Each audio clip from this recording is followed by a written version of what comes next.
prima mențiune documentară păstrată ca și document, să spunem așa, emis din Târgoviște ca și reședință voievodală, o avem din 1403, dar asta nu înseamnă că nu au fost emise documente de aici, de la Târgoviște, anterior acestei date. Începând din acest moment și până în anul 1714, timp de 300 de ani, Târgoviște a fost capitala țării românești. Aici au domnit 33 de voievozi, acei voievozi care au încercat din toate puterile să se opună Imperiului Otoman și dorinței sultanilor de a trece dincolo de Dunăre și de a transforma țara românească în pașalăc. Rând pe rând, aici la Târgoviște au domnit și au ridicat monumente Mircea cel Bătrân, pe care l-am aminteam anterior, Vlad Țepeș, mai apoi Neagoe Basarab, Petru Cercel, fratele său, Mihai Viteazul, cel care avea să unească pentru prima dată cele trei țări românești, mai apoi Matei Basarab și cel care avea să încheie în mod tragic seria domniilor la Târgoviște, este vorba de voievodul Constantin Brâncoveanu. Cel care construiește nucleul curții domnești este Mircea cel Bătrân pentru fiul său și apoi, rând pe rând, celălalt fiul al lui Mircea cel Bătrân, este vorba de voievodul Vlad Dracul, construiește un palat, mărește palatul pe care tatăl său îl făcuse aici și începe construcția turnului Chindiei, care cel mai probabil a fost desăvârșit de fiul său, este vorba de voievodul Vlad Țepeș.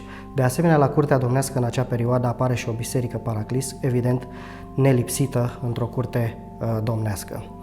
Ulterior, cel care avea să-și lase amprenta asupra curții domnești, o amprentă pe care o putem vedea foarte puternică și astăzi, este voievodul Petru Cercel. După ce umblase o perioadă îndelungată de timp și văzuse Occidentul, văzuse Veneția, stătuse foarte mult la curtea regilor Franței, Petru Cercel se întoarce aici la Târgoviște și construiește un palat măreț și de asemenea o biserică, așa cum spun istoricii și cei care au cercetat curtea domnească, o biserică cum nu mai exista în țara românească, nici ca frumusețe, nici ca măreție, nici ca volum. Din fericire pentru noi, aceste două edificii ale voievodului Petru Cercel sunt și astăzi în picioare, e adevărat palatul parțial, pentru că nu se mai păstrează etajul, însă curtea domnească poate fi admirată în toată splendoarea ei. De asemenea, voievodul Petru Cercel este cel care fortifică curtea domnească prin faptul că realizează un zid de incintă ce poate fi văzut și astăzi pe porțiuni destul de mari.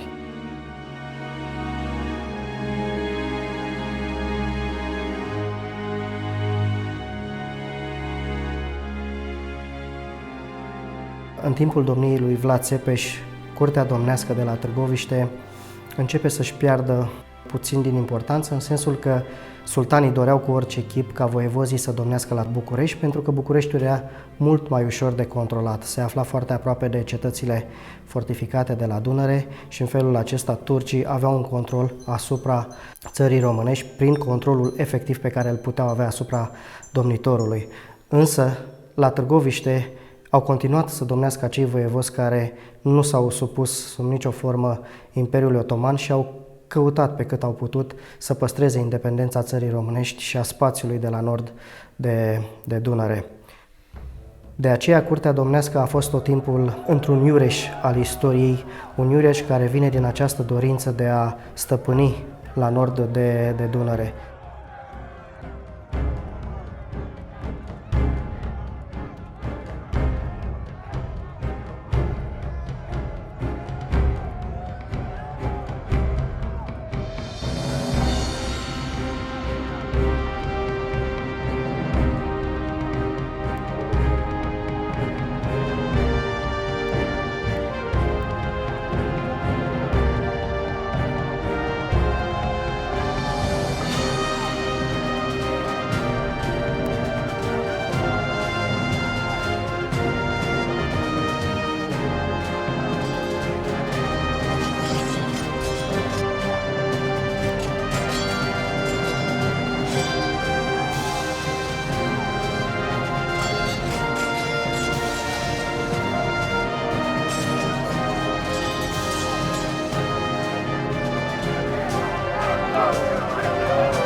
Târgoviștea s-a aflat, sau mai bine spus, a trecut tot timpul prin foc și sabie și de asemenea curtea domnească din Târgoviște. Nu trebuie uitat faptul că undeva la 1659 curtea domnească din Târgoviște este părăsită definitiv în timpul domniei lui Gheorghe Ghica, atunci când curtea de altfel este și distrusă, însă revine în atenție în timpul domniei lui Constantin Brâncoveanu, cel care avea să revină la Târgoviște și să reclădească curtea domnească a înaintașilor săi basarabi, o curte care a prins strălucire în acest moment. Din păcate, domnia lui Constantin Brâncoveanu se sfârșește tragic în 1714, un destin crunt, un destin nemilos care avea să lase amprente puternice și asupra curții domnești. O curte domnească care rămâne în uitare, o curte domnească ce a fost părăsită până la începutul secolului al XX-lea, atunci când marele nostru istoric Nicolae Iorga se apleacă asupra monumentelor din România și îl aduce aici la Târgoviște pe Virgil Drăghicianu, cel care avea să fie numit ca și șef de șantier și în grija căluia începeau de acum amplele lucrări de refacere a curții domnești și de restaurare, de păstrare, să spunem așa, a ceea ce mai exista aici la curtea domnească.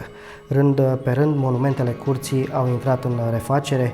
O perioadă de asemenea extrem de importantă este cea a anilor 30, când fundațiile regale se apleacă din nou asupra curții domnești și sunt investite aici fonduri pentru salvarea acestui monument deosebit al neamului românesc. În anii 60-70, lucrările de restaurare au menirea de a reface și de a reda nouă tuturor o parte din curtea domnească. Este momentul în care sunt restaurate turnul Chindiei, ruinele palatului, biserica mare domnească și efectiv întreg ansamblul monumental de aici, de la curtea domnească, totul culminând cu anul 1968, când curtea domnească din Târgoviște este deschisă publicului vizitator, devenind practic un loc important pe harta turistică a României și nu numai.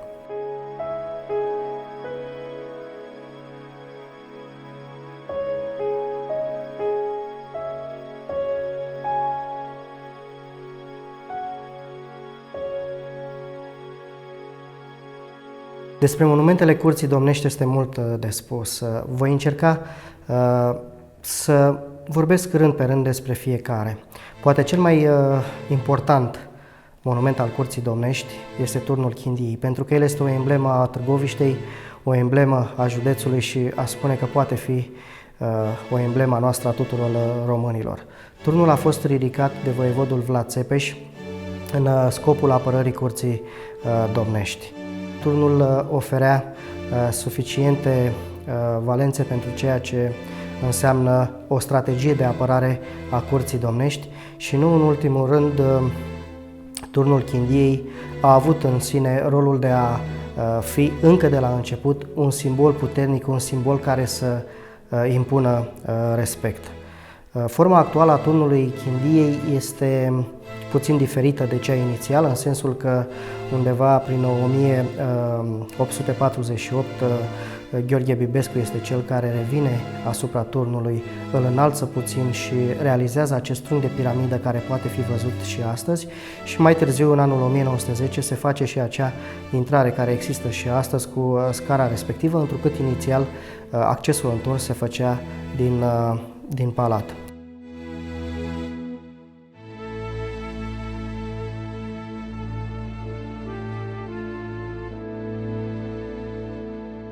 Un alt monument important al curții domnești este palatul, sau mai bine spus, sunt ruinele celor două palate voievodale ridicate de-a lungul timpului aici la Târgoviște. Un prim nucleu, cel din timpul domniei lui Mircea cel Bătrân, se află exact lângă turnul Chindiei, iar printr-un coridor de legătură între cele două se face trecerea în cel de-al doilea corp al palatului, palat ce a fost ridicat de voievodul Petru Cercel. Ruinele ne vorbesc despre o perioadă în care curtea domnească a existat ca și reședință voievodală. Sigur că ruinele ne vorbesc și despre palat, așa cum a arătat el odinioară, un palat care era deosebit pentru perioada la care facem referire pentru această zonă a Europei.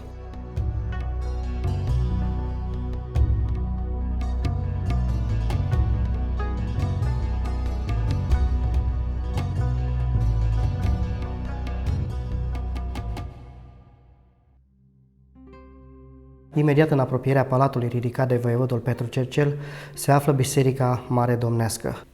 O biserică deosebită realizată la sfârșitul secolului al XVI-lea, în anul 1594, de către același voievod ctitor Petru Cercel.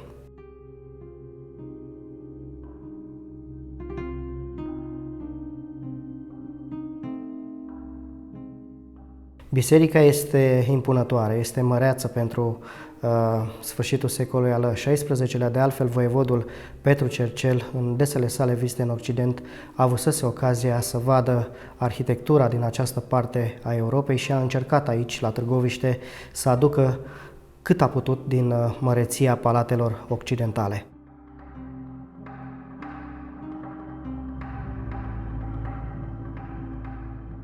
Biserica are în interior o pictură deosebită, o pictură extraordinară, aș putea spune fantastică, o pictură ce s-a păstrat din anul 1698, atunci când ea a fost realizată în timpul domniei lui Constantin Brâncoveanu, de către o echipă condusă de meșterul Constantinos, care era grec de origine, dar care se formase ca pictor, învățase să picteze la școala de pictură din cadrul mănăstirii Horezu, o altă ctitorie a voievodului Constantin Brâncoveanu.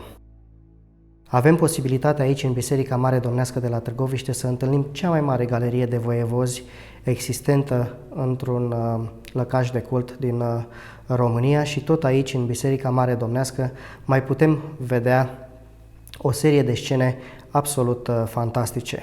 Aș face referire la Cina cea de taină, la Drumul Crucii, la felul în care pictorul a găsit să redea prima minune săvârșită de Isus, este vorba de transformarea apei în vin, acolo unde găsește de cuvință să întruchipeze nunta uneia dintre fiicele lui Constantin Brâncoveanu, evident legându-se de minunea săvârșită de Isus. De asemenea, în pronaosul Bisericii Mari Domnești există și astăzi locurile în care au fost înmormântați voievodul Matei Basarab și nepotul acestuia, este vorba de Mateiaș Postelnicul, pe care voievodul îl înfiase în ideea de a-i urma la tronul țării românești, un lucru care din păcate nu s-a mai întâmplat. Și de asemenea tot aici în pronaosul Bisericii Mari Domnești a fost înmormântată și soția voievodului Matei Basarab, este vorba de doamna Elina. De altfel, placa mormântului acesteia se păstrează în continuare în Biserica Mare Domnească.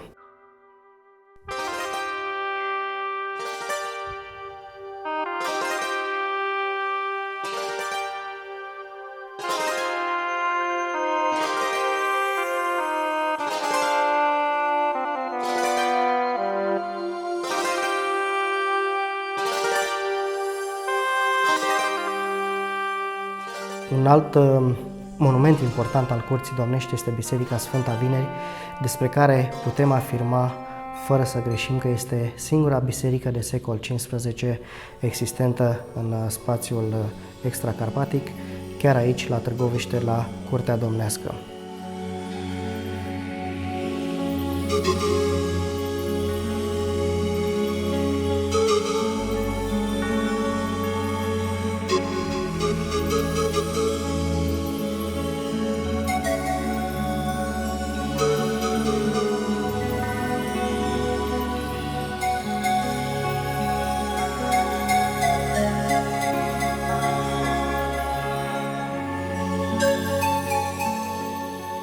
Un alt monument deosebit al Curții Domnești este sistemul de fortificații. Un sistem de fortificații realizat din două ziduri de apărare a Curții Domnești și în momentul de față mai păstrăm una din porțile de intrare, putem spune poarta principală a Curții Domnești, acolo unde era instalat în trecut și clopotul Curții Domnești, care amintea și atrăgea atenția tuturor despre evenimentele care aveau loc la Curtea Domnească din Târgoviște. De altfel, acest clopot poate fi văzut în pridvorul Bisericii Mari Domnești. El a fost realizat în anul 1669, special pentru a fi adus aici la Curtea Domnească din Târgoviște.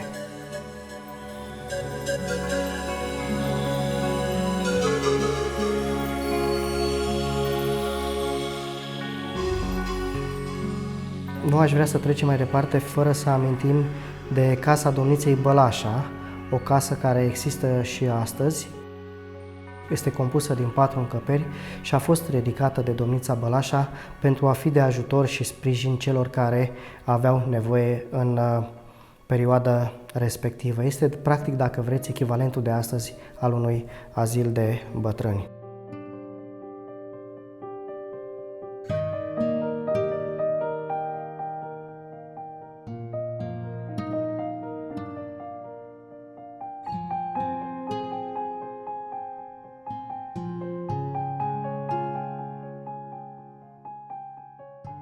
Curtea Domnească din Târgoviște continuă să respire istorie, iar lucrul acesta poate fi văzut aici lesne.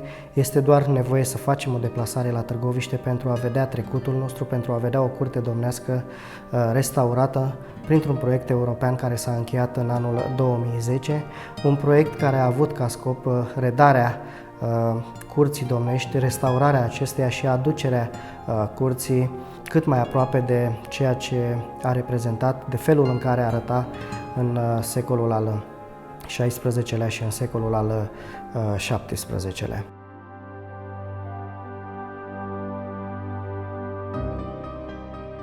Curtea Domnească din Târgoviște găzduiește, începând din anul 2011, Muzeul Tiparului și al Cărții Vechi Românești, un muzeu deosebit care ne vorbește despre istoria tiparului în spațiul românesc și, de ce nu, în spațiul sud-est european, pentru că nu trebuie uitat faptul că aici, la Târgoviște, călugărul Macarie tipărește prima carte în anul 1508, este vorba de un octoih, urmând apoi alte două cărți de referință în anul 1510 și 1512. Este un muzeu în care putem întâlni exemplare rare de carte veche, începând din secolul al XVI-lea și până în momentul în care apar mijloacele moderne de imprimare, până în momentul în care apar ziarele. Sunt așadar, iată, motive temeinice pentru a spune că Târgoviștea reprezintă un important centru cultural și turistic în România.